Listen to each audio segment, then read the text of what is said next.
that I was stepping into. No, not.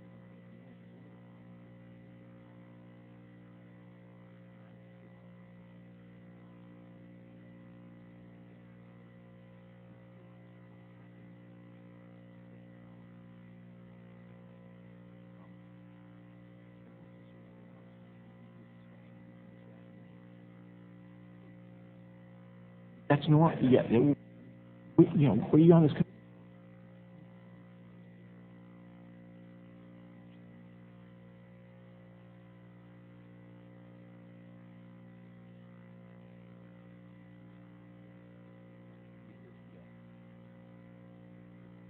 Was JP there the next day? No.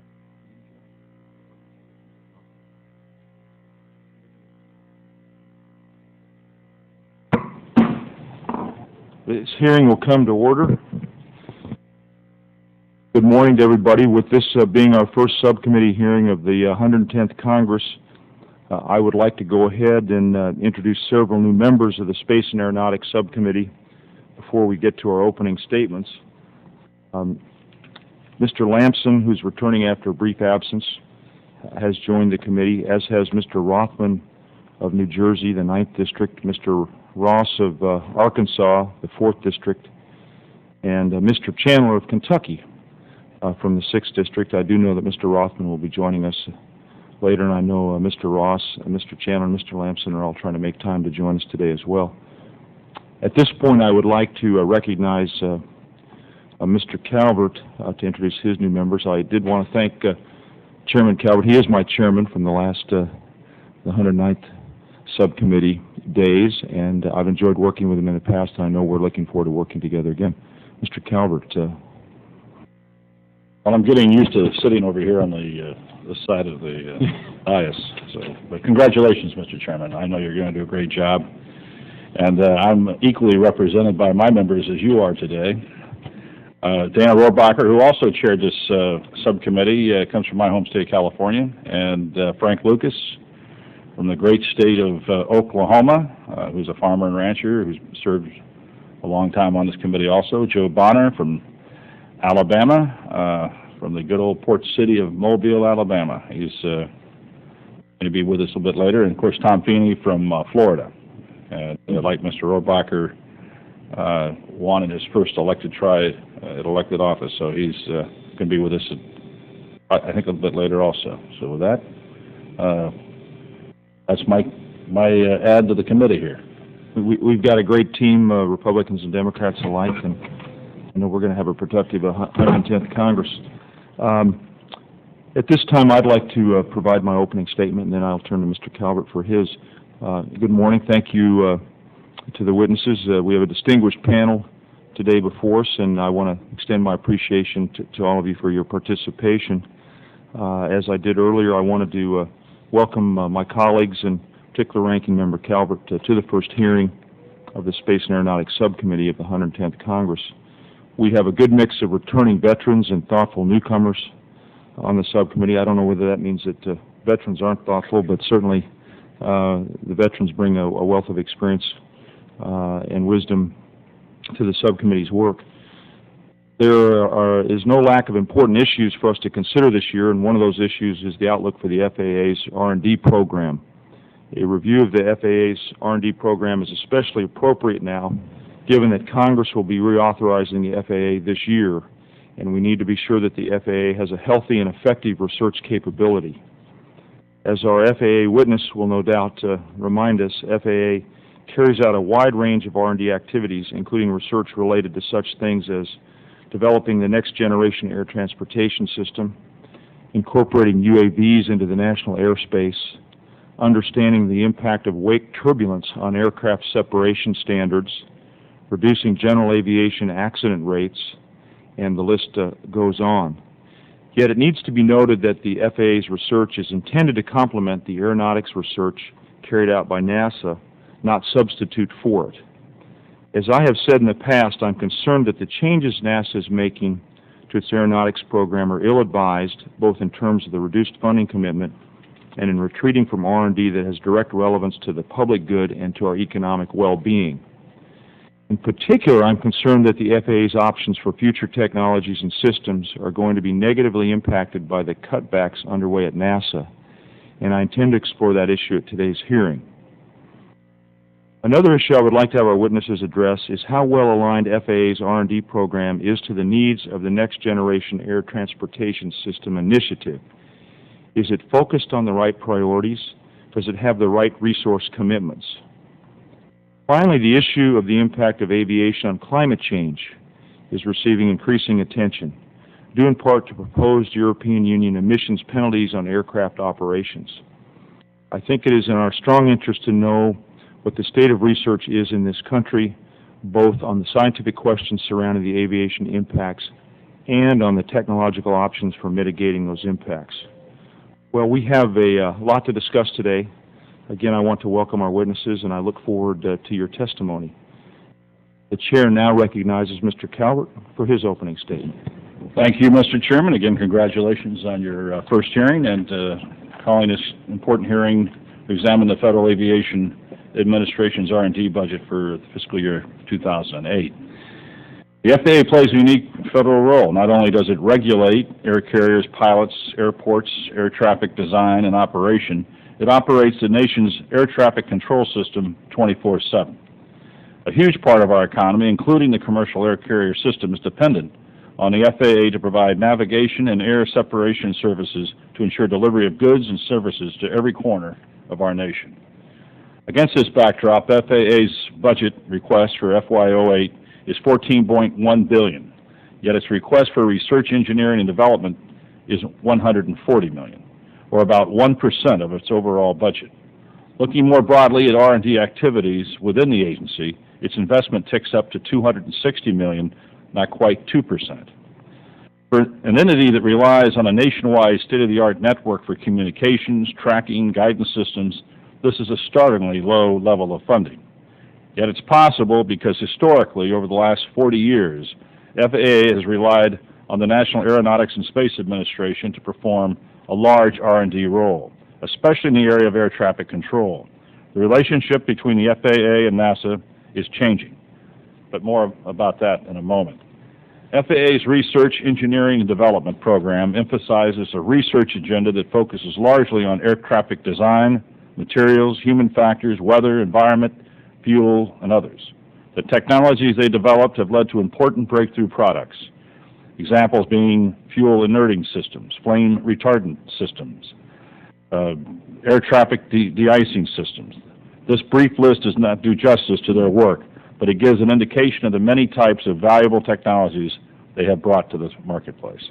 There's plenty more research to be done, especially as new aircraft and materials are being introduced. Consider, for instance, the number of very light jet models under development and Boeing's new 787 with the first all-composite fuselage. The technologies incorporated in these designs and their operation and behavior must be fully understood if FAA is to maintain an inevitable safety record. And FAA, together with other federal agencies, continues to important weather prediction research. I'm concerned, however, the FAA's R&D budgets going forward, especially with regard to taking on a greater role of researching and developing air traffic control technologies. As I mentioned a moment ago, NASA has traditionally done much of the basic research related to our nation's air traffic control system. But the relationship appears to be changing as NASA reduces its expenditures for airspace systems research. NASA has also stated it will no longer develop technologies to the level of maturity, enabling quick adoption without huge additional investment and years of research capability that FAA does not possess today. I'm interested to hear from our witnesses describe FAA's challenges and whether, in their view, sufficient budgetary resources being brought to bear on solving them, as well as offer their assessment about the content and scope of FAA's R&D portfolio.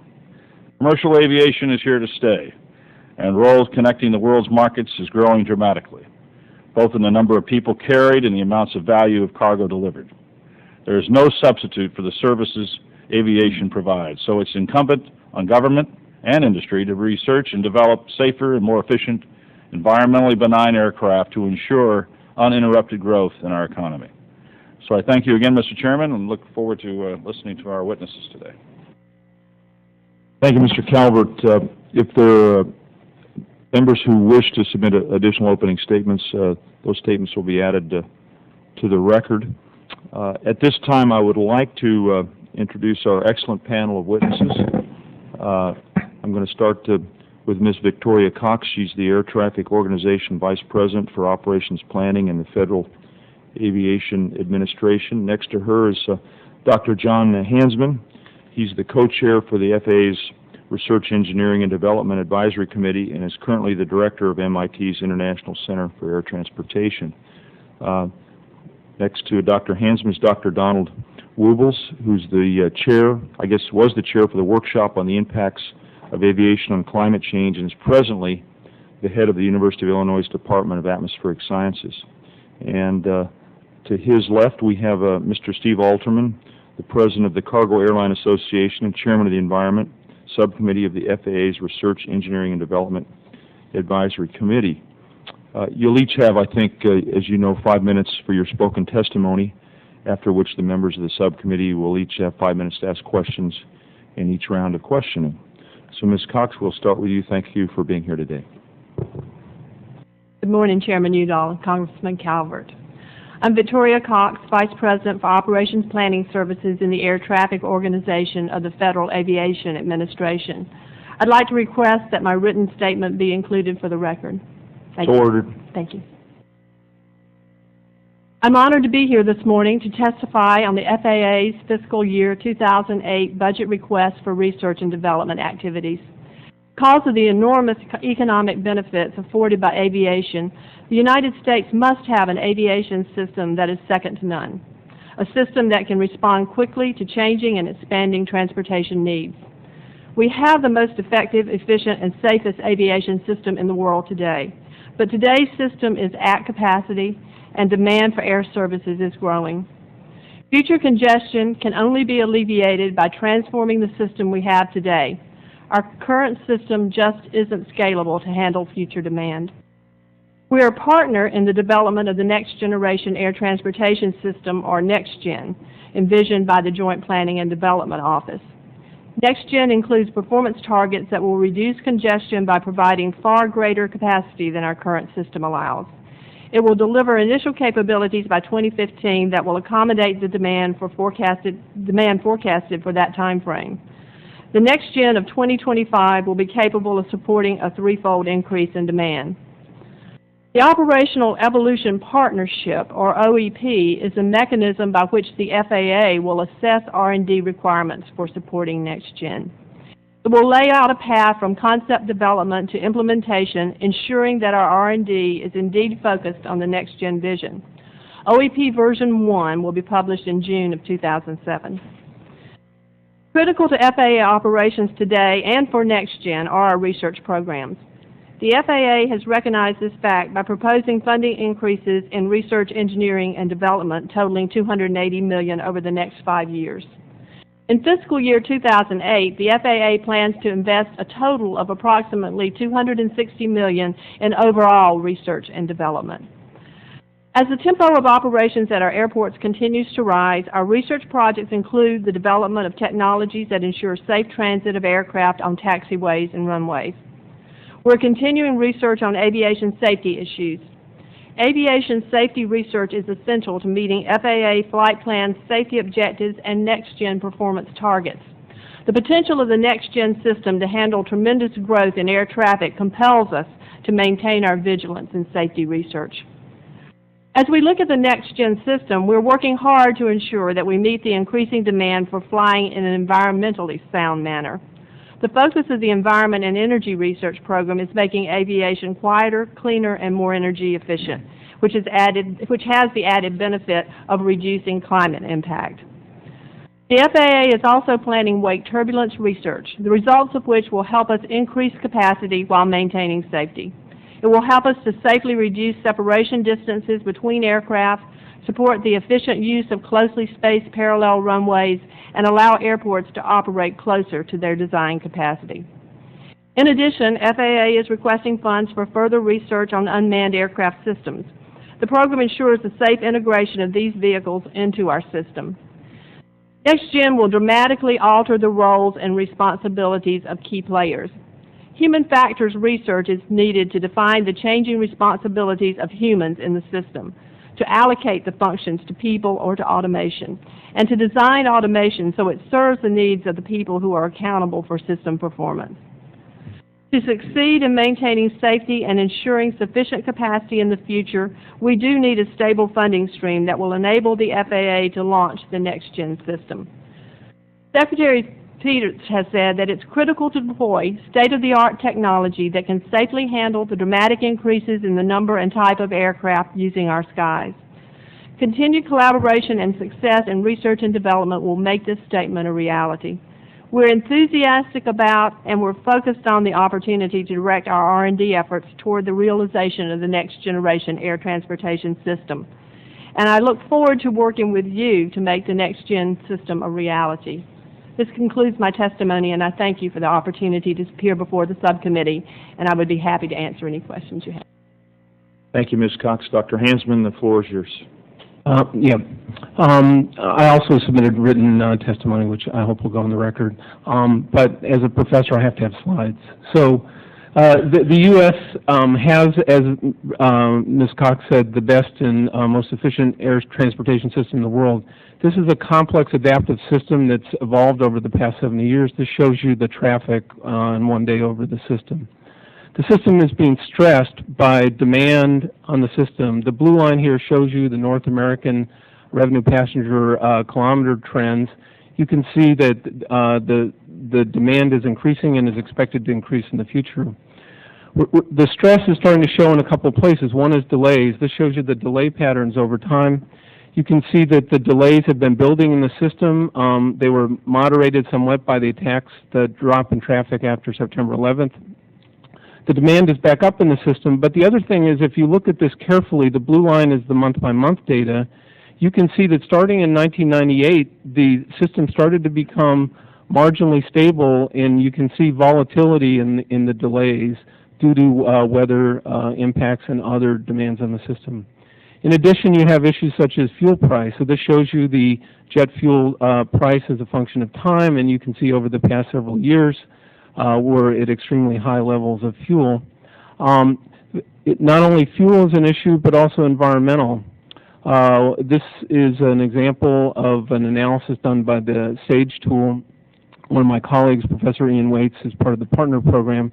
This actually shows you the carbon dioxide emissions from aircraft over the world. And you can see the two hot spots in the world are the U.S. and Europe. So there's significant concern there. I want to go to the questions that I was asked to address.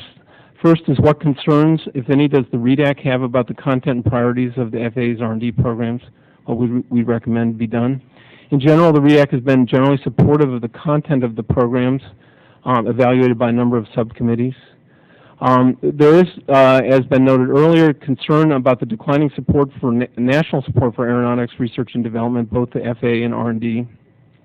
We're concerned that this resulted in a decline in national capability in aeronautics and air transportation. We're also concerned about the FAA's ability to attract and retain people in emerging technology areas. Some of the examples are safety-critical software, systems engineering, data mining. Another question was what impact does this NASA's restructuring of its aeronautics program have on the FAA's R&D program? To the extent we know, NASA's program is in transition, so it's a little bit difficult to assess.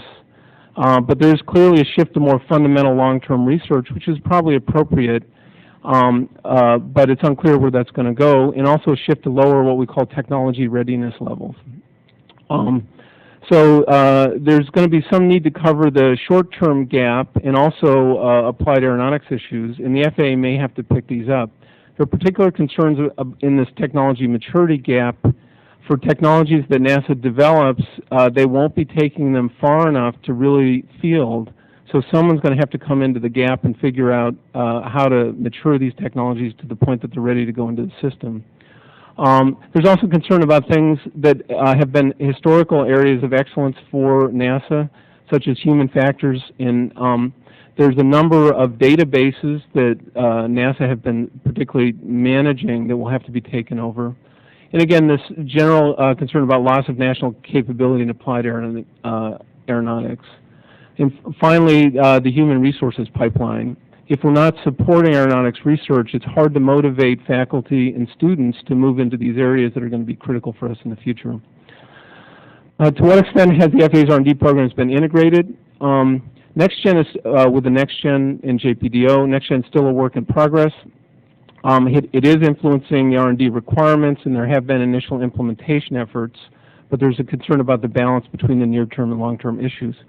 Finally, in terms of major challenges, there are a number, but the one I really want to get to is the difficulty of us to actually implement technologies into the system. This is a simple model one of my students developed, looking at how technologies come into the system. The challenge we have now is these take a long time, typically decades to get new technologies in the system. Another thing is we've actually lost some of the national capability to do major changes in the system because the NAS, the National Airspace System, has been stable for the past 40 or 50 years.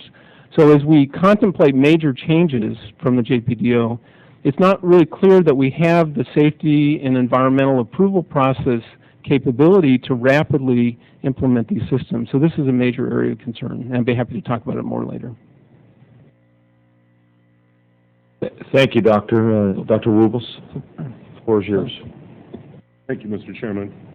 Let me first start by, Should turn on. I have a written statement, but even though I'm a professor, I'm going to actually read my slides. Doctor, you should turn on your mic or bring it closer.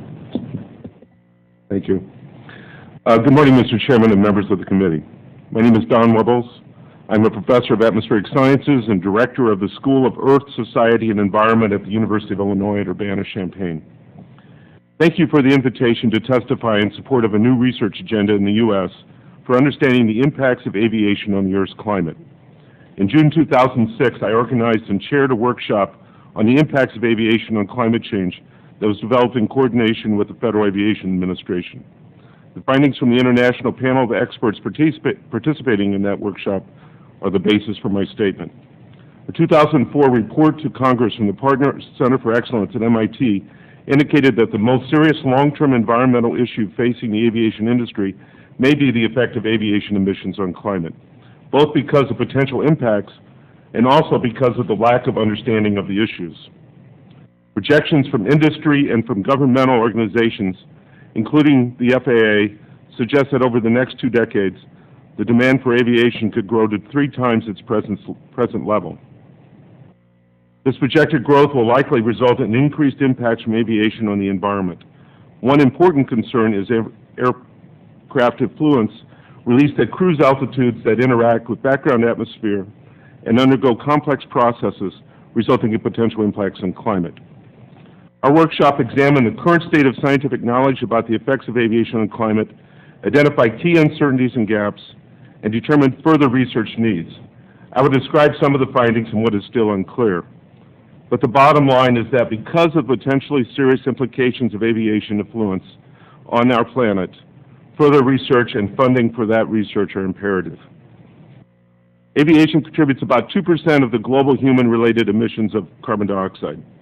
As a result of policies to reduce other human-related emissions, this percentage could increase in the future. The climate effects from emissions of carbon dioxide are much better known than the effects from other aviation emissions, particularly the effects resulting from nitrogen oxide emissions on atmospheric ozone and methane, the effects from emitted aerosols and aerosol precursors, and the climate effects associated with contrail and cirrus cloud formation. The scientific understanding of those effects range from fair to poor, to very poor. The estimates of climate impacts due to contrail and contrail-induced high-altitude cirrus clouds are especially uncertain. Contrails form if ambient air along the flight track is colder and moisture than a threshold based on known thermodynamic parameters that are currently not well characterized at cruise altitudes.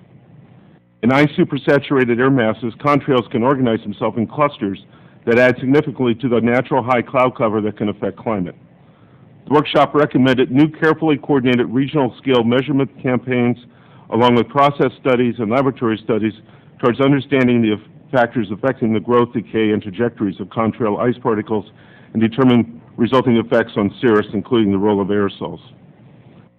The workshop also found that much better approaches are needed for comparing relative effects of all aviation emissions on climate, particularly to place those effects on a common scale for assessing the overall climate impact and to quantify the potential trade-offs on the climate impact due to aircraft technology, aircraft operations, and various policy scenarios.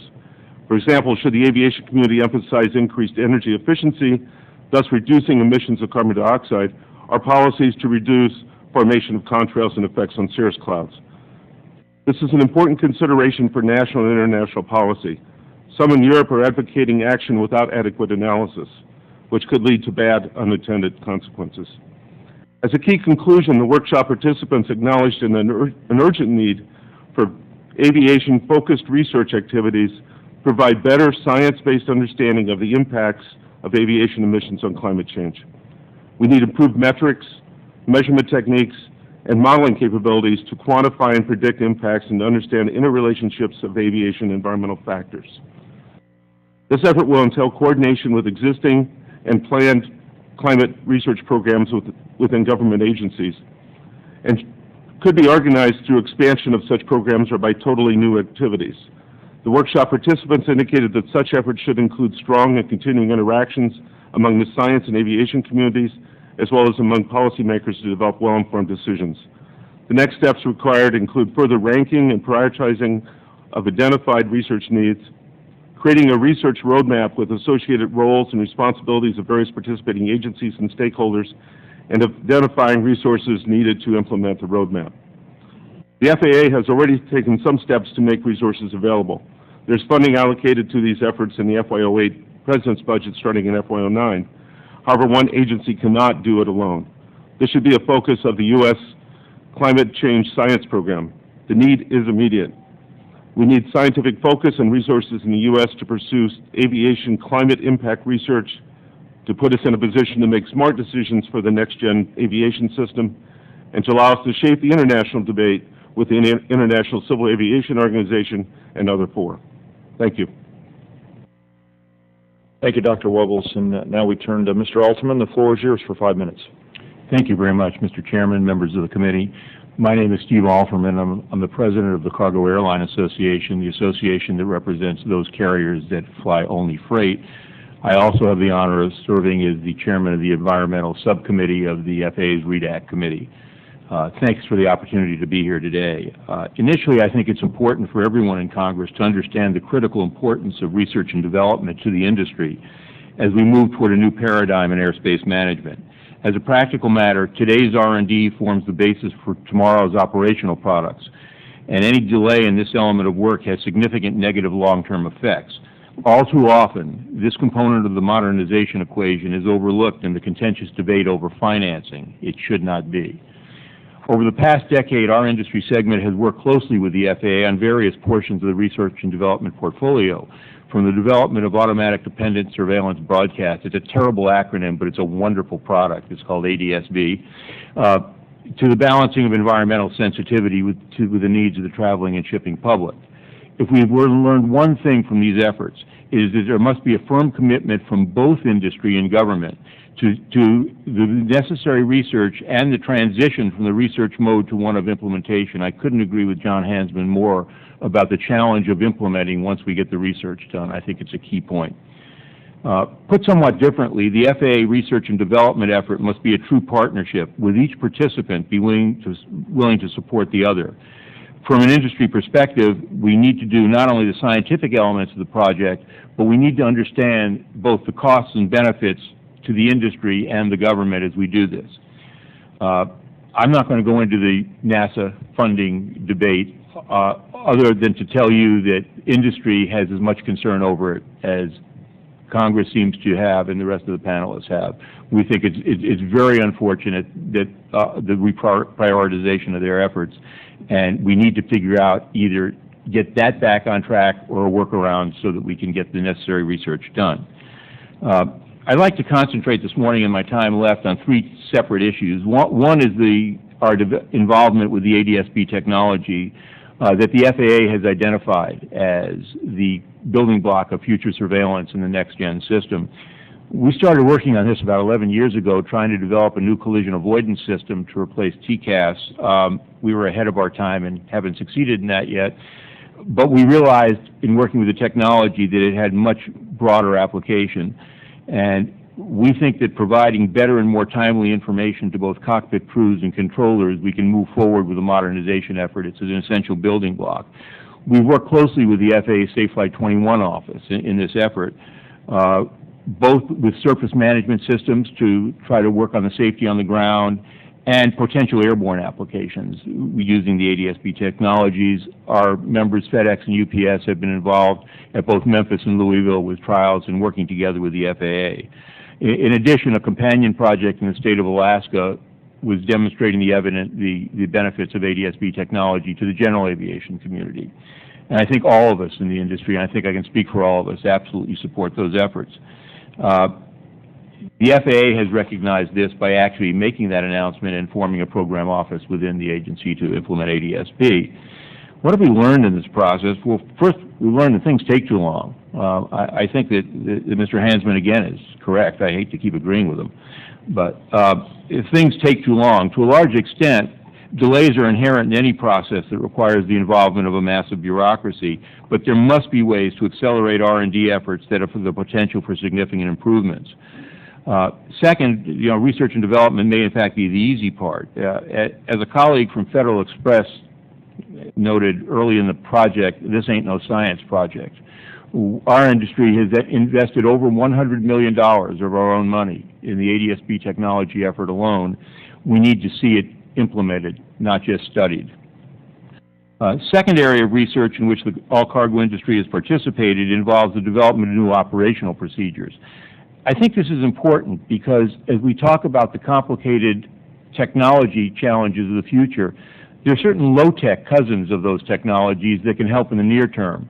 Operational procedures is one of those, and we've been working closely with the FAA on a program called Continuous Descent Arrivals, with UPS being the demonstrating company, which has showed that we get not only operational benefits, less fuel burn, environmental benefits, and safety benefits, and we're in the process now of figuring out how to take what we learned in Louisville and migrate that to the rest of the country.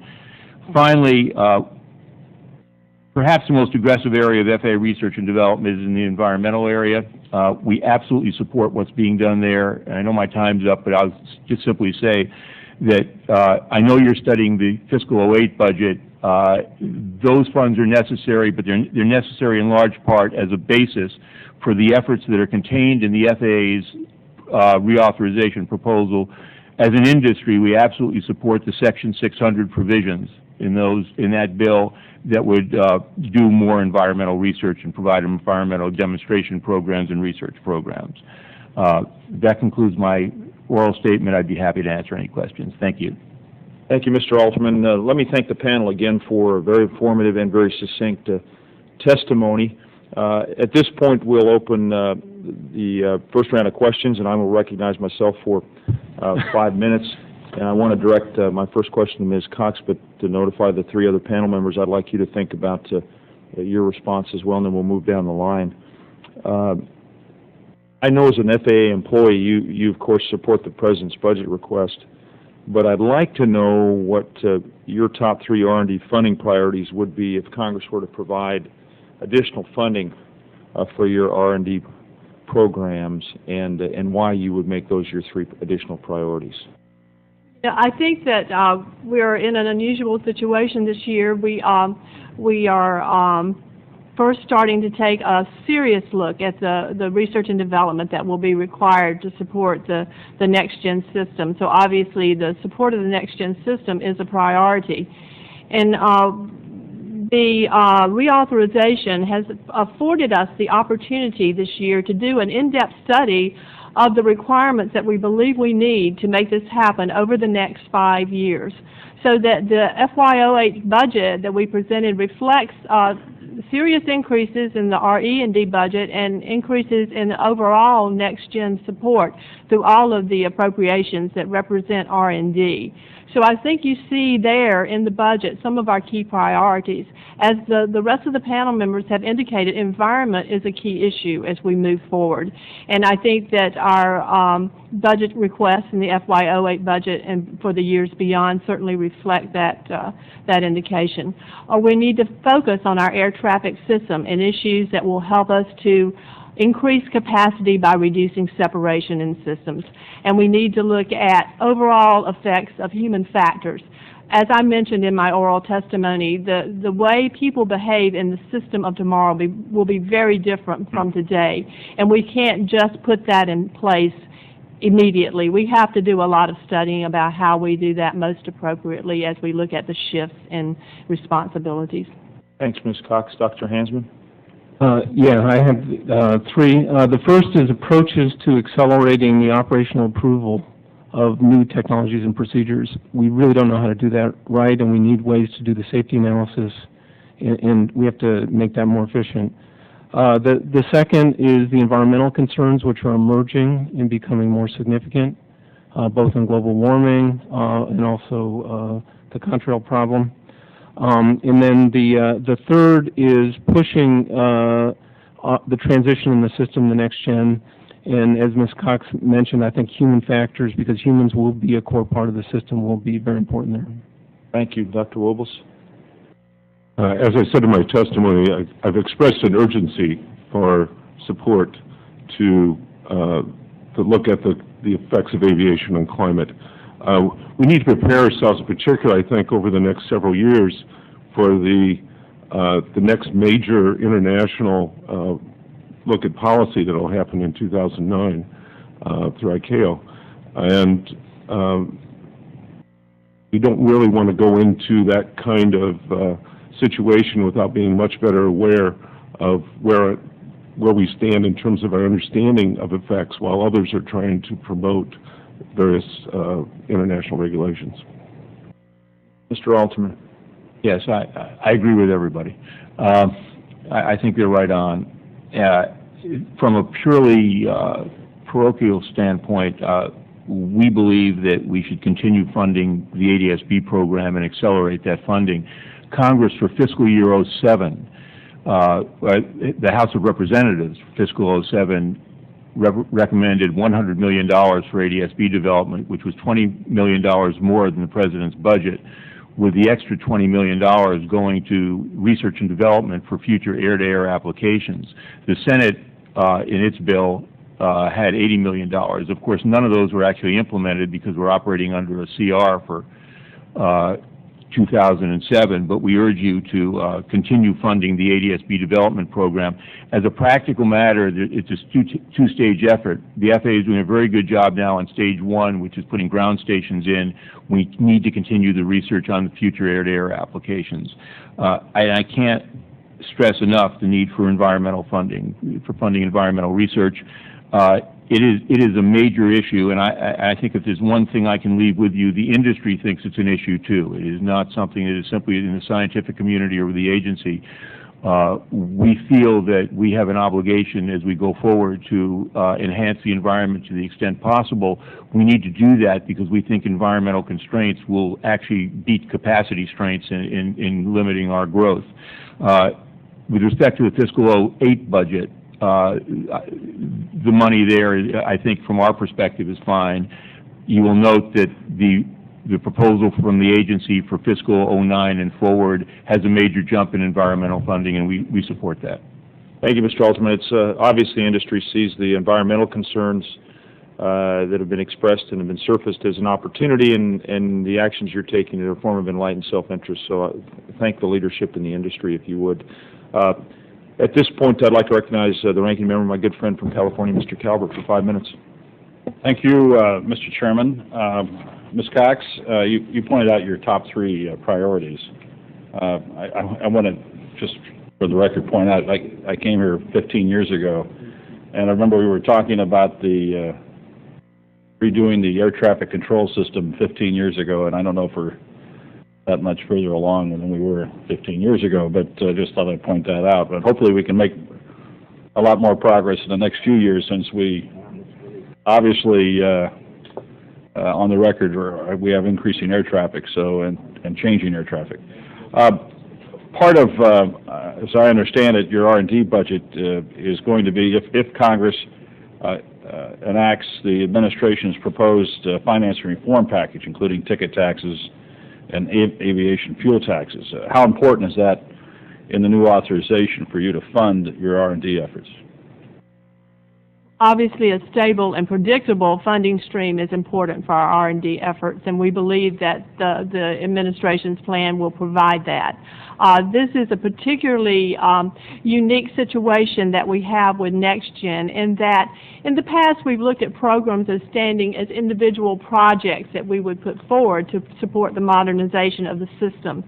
Today, the individual projects that we're putting forward, such as ADSB, such as data communications, our wake work that supports reduced separation, are all inextricably linked together. So what we have is an integrated system of capabilities, a portfolio, if you will, of capabilities that's required to produce the desired outcome.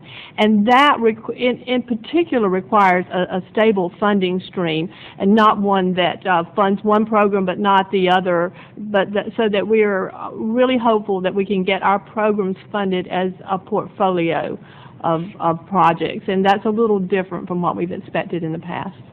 So you see this as a dedicated fund for your R&D budget, and the appropriators are going to agree to that it's not going to be made part of the general fund and be appropriated from year to year? Well, the 08 budget and past budgets have been a split, I believe, between the general fund and the Airports and Airways Trust Fund. And for the RE&D budget, the 08 budget requests the same thing. Next, for Dr. Hansman, you state that some of the important areas, research efforts are below critical mass and others are not supported at all. Can you elaborate on that? What areas are we being underserved in? These are comments that have come out of some of the subcommittee, REACT subcommittee reviews. So, for example, in the safety area, because of the importance of doing safety management system, which is a data-based approach to addressing safety concerns, the amount of funds that were available to do safety research prevented funding of other things such as work on aircraft icing, some work on fire protection, terminal area safety. So there's a trade-off, and some things are being uncovered. And then the other areas are things like safety-critical software. Software is becoming a more urgent part of the system, and it's a high criticality system. So we're sort of below intellectual critical mass in the agency to really move forward and anticipate the problems of the future. Would you agree with that, Ms. Cox, Dr. Hansman's assessment of these gaps? You know, I think that we have gaps that we need to address, and particularly in getting to next gen. One of the things that we need to do in order to, I believe that Mr. Alterman reflected the fact that we move too slowly. In order to speed up the way that we go forward in implementing the results of our technology is for the implementing organization, and in the case of the NAS, it's the FAA, for the implementing organization to become involved in these efforts at a lower technology readiness level, perhaps, than we have in the past, so that we have an in-depth understanding of the capabilities and a better understanding of how to implement the system. We've shown great success as we take over NASA technologies at the stage where we begin the technology maturation in moving those forward. In cases where we haven't stepped in as early with NASA and co-worked with them, we have not done as well. So I think in the future, and the 08 budget request reflects this desire to become involved at an earlier level in most of these technology areas so that we can advance the implementation. Thank you. I'll just catch you on the next round. Thank the gentleman from California. It's now my privilege to yield 5 minutes to the gentleman from New Jersey. I mentioned Mr. Rothman earlier.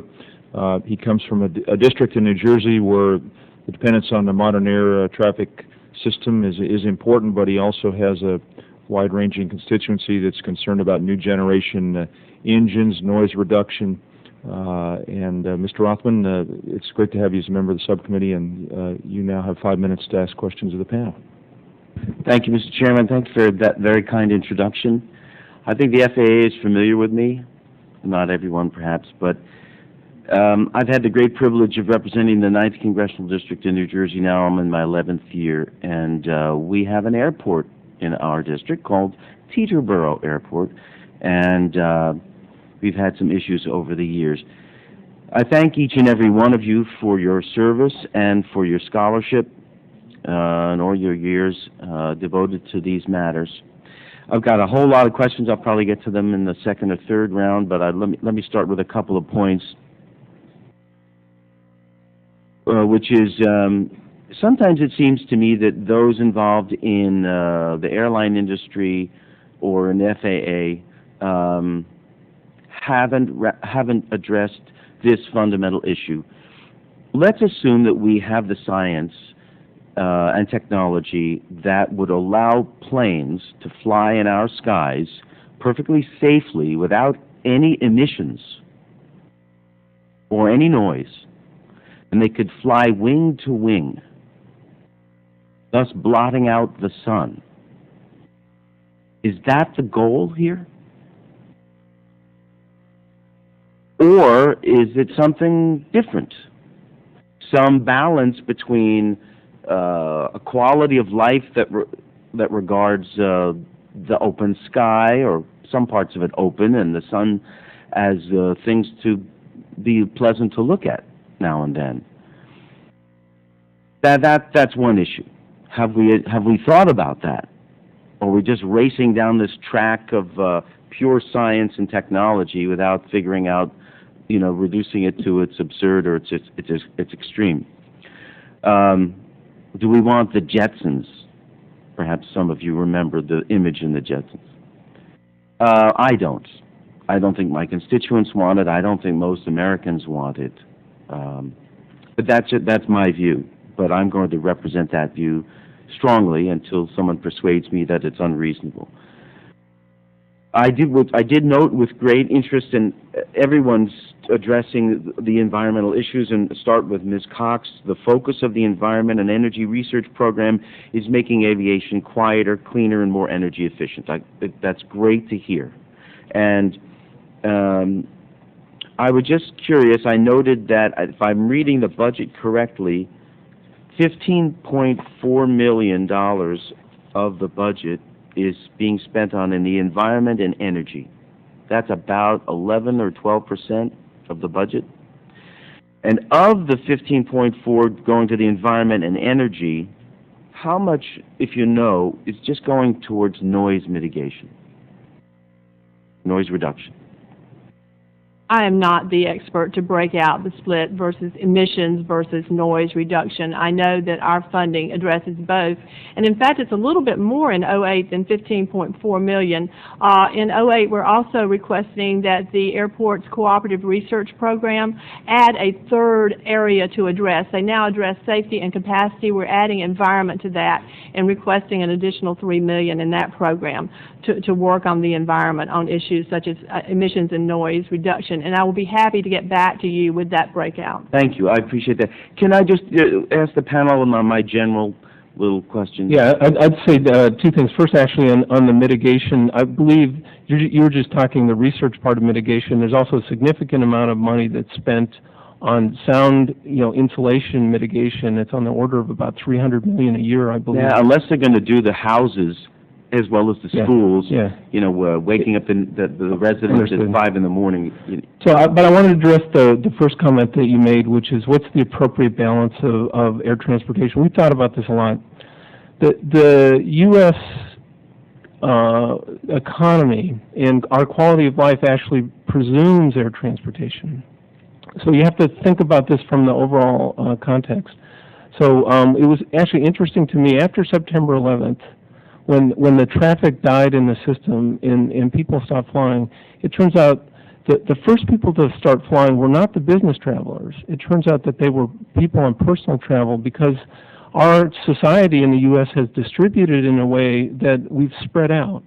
So when your grandmother or your mother is in Florida and sick, you presume you can get on an airplane and go to Florida. My question is, at what point do we say the theater is filled it's sold out. You can't stand in the aisles. The restaurant you want to go to is sold out. You'll have to come back another day. We don't allow you to eat in the aisle. So here's what happens with that. So when you get local constraints on capacity, what happens is it will become expensive and difficult to travel to that location. And you know in New Jersey that this happens. Then what will happen is economic activity and people where they will go will move to other locations. So if you think about it, it becomes a dynamic on sort of competitive regional economics. I note that my time is up, but if you're successful in your technological efforts, it may be really cheap for a very long time to fly, and the sky will be nearly completely blotted out before it gets too expensive. So I don't want to gamble on the market. That's why they invented the government to look into these things to regulate. And we have a lot of sky. Yeah. I thank the gentleman from New Jersey. I'm going to have to step out temporarily. I'm going to ask Mr. Rothman to assume the chairmanship, but before I do that, I wanted to recognize the gentleman from California who, on the heels of the Vice President Gore's presentation yesterday on climate change, I'm sure has some interesting things to say today, and the gentleman from California is recognized for 5 minutes. Thank you, Mr. Chairman, and all respect to Mr. Rothman, I do think there's still the friendly skies as United Airlines has described them and will be for a long time. My father was a pilot for 23 years and later worked for Flying Tigers Airline. I think the airline industry is a commendable and very responsible part of our society.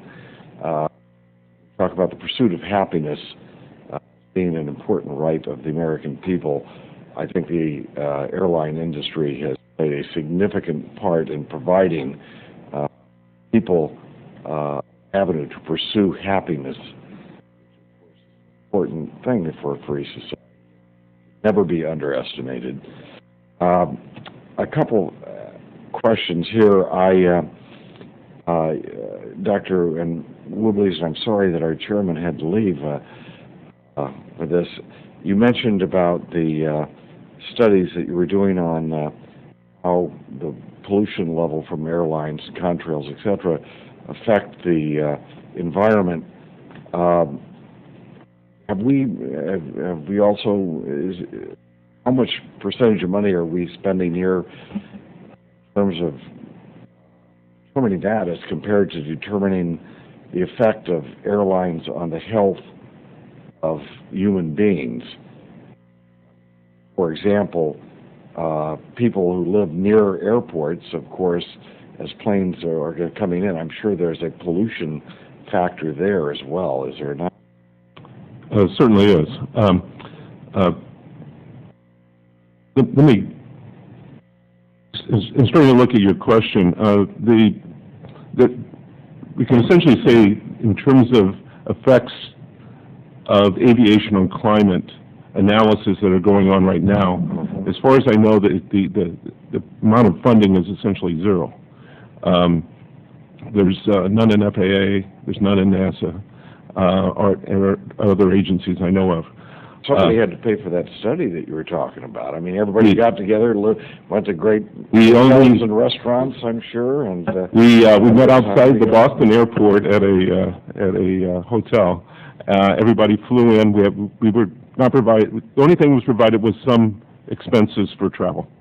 So that was it. Everybody donated their time otherwise. So if you want to say it's that little amount, it's basically what we're spending in the U.S. right now. And we can contrast that with programs in Europe where they are spending a fairly significant amount on research to look at some of these issues. I'm not really aware of how much money we're spending in terms of looking at air quality from airports. I know that there is some money in the FAA budget. I just don't know the amount. I know people have studied noise, which noise is a major factor, and I take it from what you've said, we've made some progress in that in the last 20 years. But the actual pollution that comes out of an airplane when it's landing, and that effect on the health of the people who live near that airport, I think should be something that is at least as important to us as whether or not traveling at high altitudes is going to affect the climate of the Earth.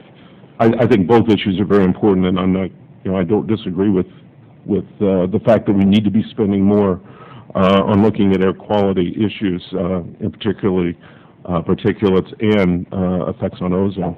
If I disagree with the former vice president who was testifying here yesterday, if I disagree with him on anything, it would be that if we put it this way, if we're going to go at this issue of pollution, I believe that we should be going at it in order to focus our efforts on trying to make sure people's lives are healthy, that my children don't breathe in contaminated air and thus have heart or lung problems, versus the idea of studying the pollution problem and focusing on whether or not the Earth is 1 degree warmer now after 150 years of advancing industrialization of humankind.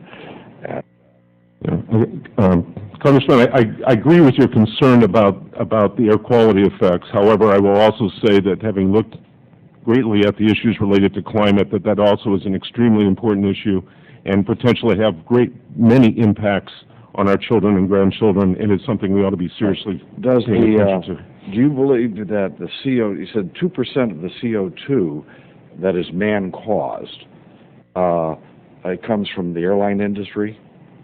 Yes, roughly, yeah. And of the CO2 that's being poured into the atmosphere, or this... Gentleman's time is done. Would you like to finish your question? I think Would you like to finish your question? Or? Well, you know what, Or get it on the I next think we one. made the point, and Okay. I hope that we do research that is not just trendy research as to what climate change is all about, but research aimed at trying to protect people's health. I think both are important. Okay, thank you very much. Thank you, gentlemen from California.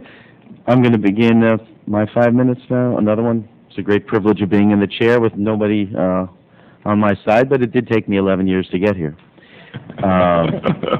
In the minority, most of them. I wanted to know if the other gentleman had any comment on my Jetsons blocking out the sun thing, and about balancing of quality of life interests. And by the way, I do want to second my friend Mr. Rohrbacher's interest in the ability of our kids to breathe, as we also enjoy air travel. We endorse breathing. We think that's good. I think that, when we look at this, everything in life is balanced, is an attempt to balance competing interests and trade-offs. I mean, even within the environmental community, we discover scientifically that if we address one issue and solve that issue, we may adversely affect other issues. It's all a trade-off. I don't think any one of us wants blackened skies. I'm a photographer. I don't like them. But it's a balancing, as Dr. Hansman said, of the economic needs of the country, the mobility of the country, against the environmental sensitivity. I think, as I stated in my written statement, this is one of the major challenges to the aviation industry. How do we balance the needs of the economy, the needs of the people for mobility, against the absolute need for environmental sensitivity to the extent possible? So all of the issues that have been mentioned by the committee here are very important. Those are balanced against other interests. Mr. Owen, if I may, we have experience in our history, the history of civilization perhaps, where one technology is replaced with another technology, and one mode of transportation is replaced with another. For example, when a highway gets clogged and you can't widen the highway anymore, we have to find another way to move people and goods, and there, whether it's trains or planes or who knows what, but the marketplace, hopefully, with government either not getting in the way or assisting, will provide that alternative. But I did want to ask,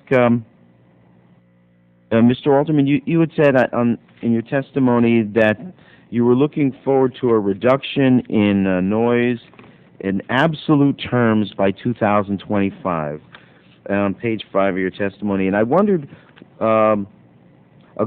The FAA, in the context of ongoing JPDO activity, has established a goal of reducing noise and emissions in absolute terms by the year 2025, notwithstanding an expected major leap in air traffic. What do you mean by that, absolute terms?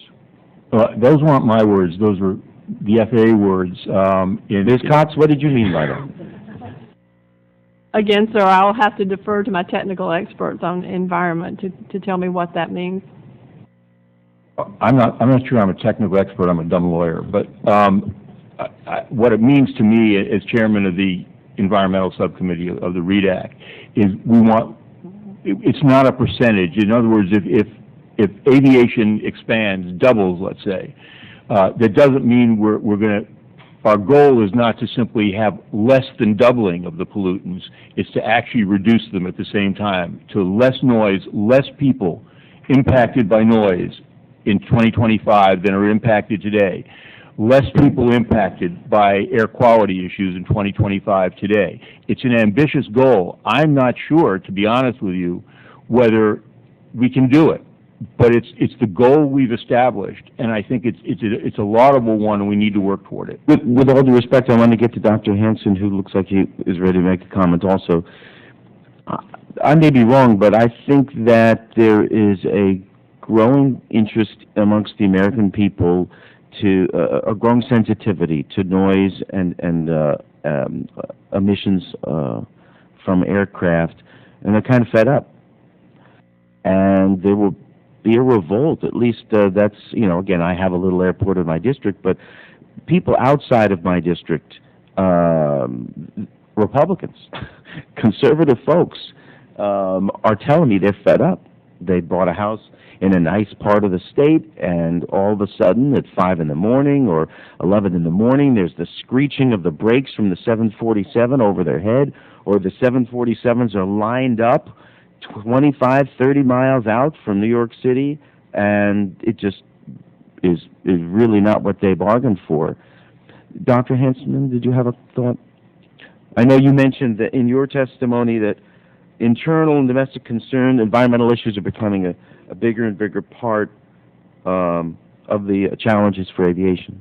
Yeah, I think you've addressed one of them, which is the noise concern is a significant concern, and it limits the capacity of the system because, people near New York don't want to have more airplanes coming over their house. On the other hand, people want to be able to fly to different locations, so we have this trade-off that we have to deal with.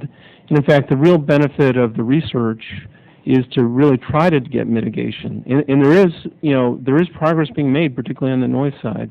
Some of the things that were talked about, the CDA approaches. There's a project going on at MIT right now called the Silent Aircraft Initiative, where the objective is to see whether it's possible to design an airplane where the noise outside of the airport contour is at or below the background noise level. So, I think that there is some hope. Great. Thank you. My time is up. Mr. Calvert. Thank you, gentlemen. I have several airports in my district, so and noise, the chairman is correct. It's not a Democrat or Republican issue. But I think that a point should be made that the technology that has been developed over the last number of years have developed much quieter engines. The problem, it seems to me, is the inventory of older aircraft that's flying today. You take a DC-9, for instance, relatively small aircraft, puts out a noise contour that's significantly higher than, say, a 747 with a newer engine design. So, maybe a mutual thing that we could do is figure out a way to change over that inventory at a quicker rate in order to get new aircraft that has quieter noise contours that would satisfy the chairman's interest as well as my own in developing quieter aircraft at a rapid rate. Matter of fact, I had an industry, Mr. Alterman may want to comment, told me that if you could change the inventory relatively quickly of some of these older aircraft that are still flying, you could actually reduce significantly, much quicker, the noise issue throughout the United States, especially in major airports. Is that an accurate comment, Mr. Alterman? Yeah, again, it's a matter of balance. I mean, if you put all new equipment into the fleets, yes, you'd get noise benefits, clearly. The problem is that this is not an industry where you can go to the drugstore and say, I'm going to buy a new piece of, new toothpaste today. What I'm thinking of is, and this also applies to emission, because some of the engines are obviously a lot more efficient than the engines that were developed 30 years ago. But if in fact there was I'm a believer in the carrot approach rather than the stick approach in governance, in regulatory environment, is to give incentives to re-engine some of these aircraft or new aircraft, because the aircraft were designed at the time that they were designed not thinking about the noise problem. Would the industry, you think, have a positive reaction to an incentive such as a tax incentive to depreciate that equipment over a rapid period of time? Knowing our industry, they'd be more than happy to consider any financial benefits for doing that. Sure, and I think to be honest, we'd all like to accelerate it. I think we are. We've made great strides. I mean, as you mentioned, I'm not sure I remember the exact numbers, but I think since the 1970 area, we've had a reduction of approximately 90% in the number of people affected by noise as defined by the FAA and the 65 LDN. That number may be wrong. I can probably turn to the FAA and get the right number. Maybe we can have others comment. Ms. Cox, I know, wants to comment on this, but I know that the gentleman's difficulties as well as my own is really applicable to. I can always, when I get a complaint on noise, I can almost tell them what aircraft flew over. Because I know the aircraft. Would you like to comment on that, Ms. Cox? Well, I was going to elaborate on the number. 700 million people 30 years ago were impacted by noise, and it's 500,000 today. But if you're one of that 500,000, then you're not concerned about the people who are relieved of that. So we are conducting research to address that issue, and particularly in the particulates and emissions area, we are conducting a great deal of research and have had some success. The fuel consumption in the U.S. has been reduced by 5% since 2000, with the commensurate benefits in the number of carbon emissions that there are in the air. Obviously, airlines make decisions, and air cargo industry makes decisions based on economics. The DC-10 was a great aircraft, but it burned a lot of fuel and put out a lot of emissions. The cargo industry has gone to the DC-10 because they can offset their costs more effectively on moving parcels versus people. They can more equitably move those costs over. How do we, it seems to me that the industry, the new aircraft that's coming across, the 777, the 787 Dreamliner, if you take a look at the emissions that are coming out of these new engine designs from all the major engine companies, much, much better. Tremendous. Same thing with the automobile industry. If we could take the old cars off the road, you have a relative dramatic increase in air quality just by removing the inventory of old cars. Same thing applies with the air industry, it seems to me. That's just, of course, outside our jurisdiction, but something that's of interest to me. How do we do that? How do we give an incentive for the industry? Because I think you can see dramatic improvement, both in noise and emissions. Both have a environmental plus a noise reduction. How do we do that in a rapid period of time? And it seems to me you solve a lot of problems, and at the same time do the technology for down the road. But there's some immediacy to these issues to keep the American people engaged in this subject. They'd like to see this thing resolved sooner rather than later. Anybody would like to comment on that? My time has expired, but maybe the chairman will let me, the indulgence of the committee. There are historical precedents. The noise thresholds we use now have been reduced over time, so we're now at stage 3. There's discussion about what stage 4 is. One of the important parts of the research is the threshold for the next noise stage 4 noise, will be what's technically feasible. So it's not useful to propose a noise target that you can't get to. And I think it's a very interesting idea to figure out how you would incent behavior in both in terms of noise and emissions, over the short term and long term. Anyone else care to comment? I think it's a very important question that the ranking members asked.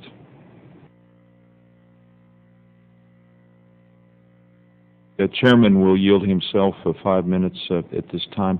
I would tell the panel we have votes scheduled for 11:15 to 11:30. I'm going to ask another round of questions, and then I know Mr. Rothman would like another 5 minutes.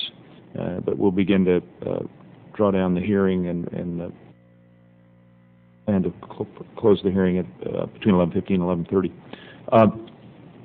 That's perfect. Dr. Hansman, in your testimony, you stated that the REDAC has been concerned for a number of years that declining support for the R&D functions at both the FAA and NASA have resulted in the decline of national aeronautics capabilities in some important areas, and this is a quote, I think, from the testimony you gave. Some important areas, research efforts are below critical mass and others are not supported at all.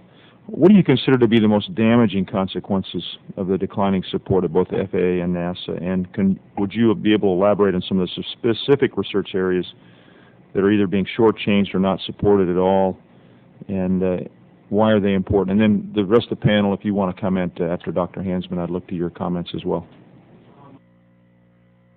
I'll give a few examples. I'm not sure I have the comprehensive list in front of me. One area of concern, for example, is human factors area I work in. Has historically a great strength in NASA. We had the best aviation human factors capability in the world. The level of support for human factors in NASA has degraded significantly. On particularly applied human factors to aviation problems, this is going to be critical for many of these next-gen concepts as we determine what's the appropriate role of automation in human performance.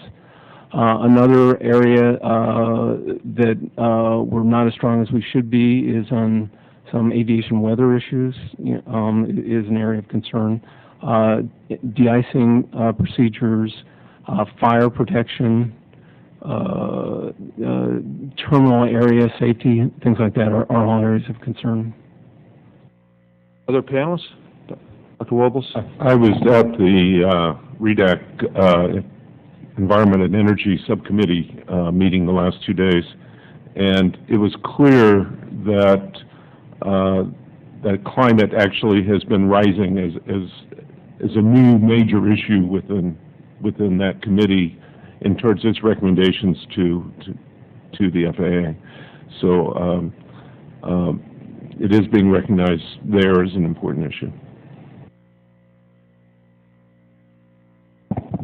Mr. Alterman, if I could move in a similar way to your testimony, you pointed out that NASA's recent downgrading of its aeronautics activities, quote, has seriously affected the FAA research effort, end of quote. And then you go on to say that if Congress decides to restore NASA aeronautics funding to former levels, there should be, quote, specific congressional guidance on how the money should be spent, and that's into that quote. Would you elaborate on what that guidance would consist of, and what would you recommend that any restored NASA aeronautics funding be spent on? It's probably presumptuous of me to say that, but what we've discovered when people get a pot of money with no direction, I'm not talking about earmarks, I'm talking about direction on where we should spend it. As you've heard from the panel, there are a whole range of activities that NASA has traditionally been involved in, and we always need to prioritize. We never have the money we absolutely need, so there need to be priorities on how you're going to spend money. So my thought was that if in fact you're going to give any agency a pot of money, it would help, I believe, to prioritize how that money, I'm not saying spend this dollar here and that dollar there, but if the feeling of Congress is that climate change is important or noise mitigation or whatever NASA might be doing, those things need to be prioritized, and the agency that gets the money need to know how you feel about the priorities and how you spend it. The other comment that I might make, although I'm sure it's true of all bureaucracies, is, we all get letters requesting contributions from charitable contributions all the time, and the first question I ask is, who's going to get the money if I give $100 to this organization? And I'm always looking for organizations that actually flows the money to the intended recipients and not spent on a bureaucracy where people are making a whole bunch of money. I think the same thing is true when we get to pots of money that the government hands out to other agencies. We need to be sure that we're not simply funding a bureaucracy with nothing at the other end of it. A point well made, Mr. Alterman. The rest of the panel, do any of you have recommendations on how any NASA money, aeronautics money that was restored might be spent? Ms. Cox, I know that NASA's perhaps a sibling, perhaps a cousin, and I'm sometimes reluctant to give my siblings or my cousins advice, and on the other hand, there are days when I want to give them advice. So I turn to you to see if you have any further thoughts. Well, one thing that we are looking into, NASA is one of the partner agencies of the Joint Planning and Development Office. So we don't have as much clarity as we would like to have now around future planning from the agency. So we're looking to the JPDO to work with their partner agency to identify what these issues are and what research might or might not be done in the future so that we can take the recommendations from the JPDO and proceed accordingly.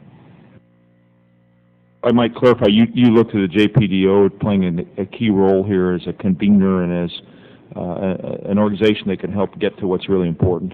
Right, because they do, they have the vision for the next gen, they provide guidance toward our budgetary planning, they have oversight to our R&D program, and because NASA is a partner agency and contributes to those recommendations, I would expect that to come from them. Dr. Hansman? The one area I have real concern over is innovation. It turns out as things have been declining and we've been trying to focus around very specific things, there's actually very little in the NASA budget or process where someone with a brilliant new idea, so when some undergraduate invents the gravity drive that will enable the George Jetson car, there's actually not that much of an opportunity for those ideas to actually flow in and be funded in the system. So right now it's very specifically targeted research efforts the way they're doing it. Dr. Wuebbles, do you have any further comment? You've got the last word here. In relationship to NASA, I think that a strong coordination between NASA and FAA towards looking at the climate issue would make a lot of sense. If we go back to throughout most of the 1990s, NASA had a major program looking at the environmental effects of aviation, and that I was part of, in fact. And I would, like to see those capabilities certainly restored within the agency. Thank you. I would recognize the gentleman from New Jersey for 5 minutes, Mr. Rothman. Thank you, Chairman. Allow me just to say it's a pleasure and a privilege to serve with you, Mr. Chairman, and your grace and generosity and wisdom are much appreciated, as always, and it's a pleasure to be serving on your committee. To our ranking member, our former chairman, I look forward to working with you on a whole host of things, including that great idea about, although several great ideas, about the inventorying of the older aircraft and how we can incentivize as opposed to punish those who would be better off, from our point of view, not being in the sky in their planes. I was wondering, I know next week there's going to be a hearing of our subcommittee on next generation the next gen project, and I was wondering respectfully if the FAA could send over folks who are mindful or have at their fingertips these noise mitigation figures and goals for the FAA. Sir, I believe I have someone just behind me who passed me a note on your last question, but I would leave it to him to interpret it. Carl Burleson? Well, maybe since I only have a few more minutes and we're going to have a whole another hearing on that, perhaps this person could join us next time as well, or absolutely. Whoever you suggest. And there are many people in his organizations who are far better qualified than I to address those questions. Well, on that issue, maybe. But and I wanted also to invite the panel members, I hope I'm not saying anything improper, to recommend to the subcommittee, at least in my area of particular interest. I'm mindful of the great value to humanity, civilization, our economy, our quality of life of air travel. So that's the given, okay? But I want to focus on reducing, if not eliminating, air noise as an ideal goal. Are there projects like at MIT, programs in other places around the world that we should be funding? If it's a project by project kind of a thing that this government does, have you got any ideas? If there are any projects that deserve funding in this area, I would be most welcome to hear about them. And I'm going to rattle these off, and then if there's 10 seconds left, a response. But I'd also be interested to know the percentage of noise related to the older inventoried aircraft. How does that break down? 95% of the noise used to come from stage 1 and stage 2. Now that they're kind of being phased out. And by the way, I introduced legislation to do that voluntarily, and invited industry to join me. I said, how long will it take you to phase them out? 5 years, 10 years? What can we work out? I'm a reasonable guy. They told me to go jump in the lake. That's when the carrot sort of dropped and the hammer came into my hand. But I'd be interested in that inventory. Also on airspace redesign. I'm concerned, let's assume we get to zero noise from aircraft, but there's this constant flow over the head of, you said 500,000 people. I believe it's more than that, but I'd be interested to know how that figure comes about. 500 million. 500 million. Okay, well that's quite a lot then. Enough for us to care about. In airspace redesign, even if it's quiet, can we relocate it so that the sky isn't blotted out for any one segment, or have to, during the soccer game, see this stream overhead? Dr. Hansman is jumping at the moment. The only thing I want to say is that you got to get to the airport. So you can move the trajectory some, but, if you have a limited number of airports and we're not really building any new ones in the U.S., you got to get to and from the airport. So that's a fundamental constraint. Again, it's all on the balancing of the equities, and will we have to spend more on noise-proofing everybody's home, or building railroads in the middle of our high turnpikes and throughways to get to the airport? There are lots of choices. Cost is an issue too, but Mr. Alton? I just want to remind everybody that we take seriously this challenge, but one of the things that we have to remember is, as Mr. Rohrbacher said, he's concerned about the health impacts. When one of the problems we have is the interrelationship of the various pollutants, and we could solve your noise problem perhaps, but the results of solving the noise problem might be much unhealthier air. Mr. Alterman, please accept this as a given. I would never want one to be at the expense of the other. So it would have to be together, progress together, and it's not a zero-sum game, if that's the right use of that phrase. I would want noise reduced.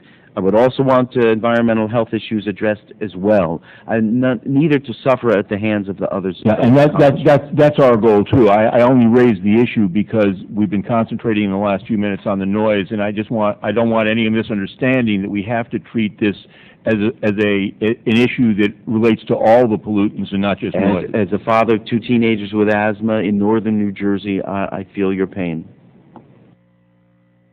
Thank you, Mr. Chairman. Thank you, Mr. Rothman. I wanted to see if Mr. Calvert had any additional questions.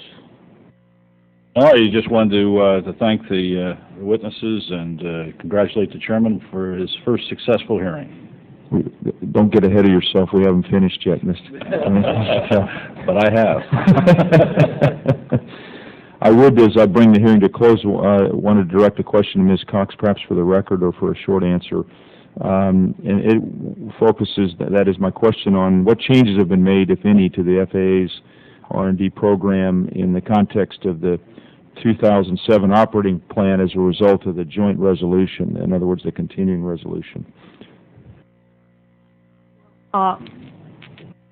We are fortunate to have our budget in hand now, and we are proceeding with that plan at a slower pace than obviously we would have had we had more clarity about our budget initially. But with the funding that we have now, we are able to implement the operating plan that we have in place. Would you provide details for the record? Absolutely. And then as a follow-on, do you anticipate any adjustments to the fiscal 08 R&D plan and funding allocations as a result of your now identified fiscal 07 operating plan? And if you want to take that for the record as well, I'd be happy I will, to have you do because so. there are specific areas that we'll need to address with that I don't have at my hand. Thank you. I want to bring the hearing to a close, but before we do, I want to thank all the witnesses. You've been an excellent panel. Thank you. Mr. Alterman, in particular, you shared with me that you come to the Hill about every 10 years to testify. I think we may bring you back annually or maybe every 6 months because you're clearly adept and comfortable here, and thank you for your presentation along with the rest of the panel. If there's no objection, the record will remain open for additional statements from the members and for answers to any follow-up questions the committee may ask of witnesses. Without objection, so ordered. The hearing is now adjourned. Thank you.